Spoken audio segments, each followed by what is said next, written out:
వచ్చింది. ఇది నాకు పుట్టింటి కన్నా ఎక్కువ అనిపిస్తుంది. ఇక్కడ ఇక్కడ చేసే హెడ్ నర్స్ ఉషా కానీ సరస్వతి కానీ నా కన్న పిల్లల కన్నా ఎక్కువ చేశారు నాకు. ఆయమ్మలు కానీ సింధూరు మేడం కానీ సరిత మేడం కానీ శేషు గారు కానీ అందరూ వచ్చి పలకరించడం కానీ నాకు చాలా బాగుంది. పొద్దున్నే మా ఉషా వస్తే చాలా ఏడుపు వచ్చింది నాకు.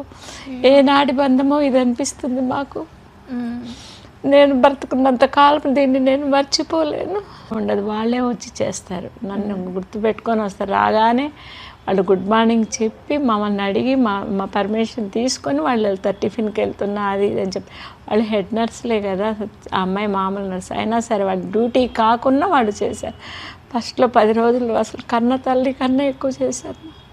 నా జీవితం ఉన్నంత వరకు వాళ్ళని నేను మర్చిపోలేను. ఏడొకండమ్మా. మీలాంటి వాళ్ళు కానీ లేదా ఇంట్లో పరిస్థితులు సరిగా లేకుండా ఉన్న వాళ్ళు కానీ ఇక్కడికి రావాలి అనుకుంటే వాళ్ళకి ఏం చెప్తారు మీరు ఒక మాట? చక్కగా రావచ్చు అని చెప్తాను. మన పుట్టింటి కన్నా ఎక్కువ, మన ఆత్మీయులతో కన్నా ఎక్కువ. అది రక్తబంధము, ఇది భగవంతుడిచ్చిన బంధము, అంతే ఇంకేం లేదు. ఇది భగవంతుడు మన చివరి దశలో మనకిచ్చిన అనుబంధం. నాకు 63 సంవత్సరాలు, మా సార్కు 70 సంవత్సరాలు అండి.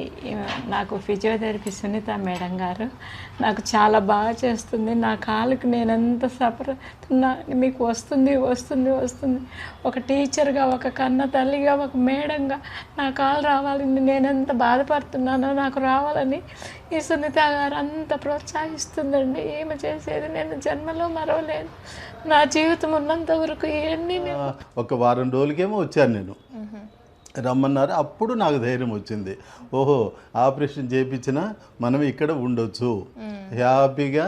మళ్ళీ మన ఇంటికి మనము నడుచుకుంటే వెళ్ళొచ్చు, నడుచుకుంటే వెళ్ళొచ్చు అని చెప్పేసి ఇంకా ఫిజియోథెరపీ మేడం సునీత గారు ఉన్నారు. ఆమె కూడా చాలా ఇంట్రెస్ట్గా చేస్తుంది పాప. మాకైతే ఇంటికంటే చాలా బాగుంది. ఇల్లు అనేది మామూలే, ఇల్లు అది జనరల్, మీకు తెలియదు ఏముందమ్మా. ఇల్లు అనేది మామూలు. ఇప్పుడు ఇంత ఫెసిలిటీస్ మనకి ఇంట్లో ఎక్కడ వస్తాయి? ఇప్పుడు బాత్రూమ్, ఇప్పుడు ఈ అమ్మాయి ఉందంటే ఆపరేషన్ చేసిన 10 రోజులు ఆశ అయితే ఎంత హెల్ప్ చేసిందో. ఉషా అసలు రాత్రిపూట అయితే బాగా నొప్పి ఉంటుంది, ఐస్ ప్యాక్ పెట్టాలి. ఐస్ ప్యాక్ పెట్టంగానే మళ్ళీ యూరిన్కి వెళ్ళాలి, మళ్ళీ నొప్పి వస్తుంది, మళ్ళీ ప్యాక్ పెట్టాలి, మళ్ళీ యూరిన్కి వెళ్ళాలి. వాళ్ళు అయితే 10 రోజులు అసలు నిద్ర కూడా పోలేదు వాళ్ళు. మమ్మల్ని ఇబ్బంది పెట్టలేదు. వీళ్ళిద్దరు అనమాట. చాలా పొద్దున్నైతే మా ఆవిడ ఆ అమ్మాయి పట్టుకొని ఏడ్ చేస్తుంది.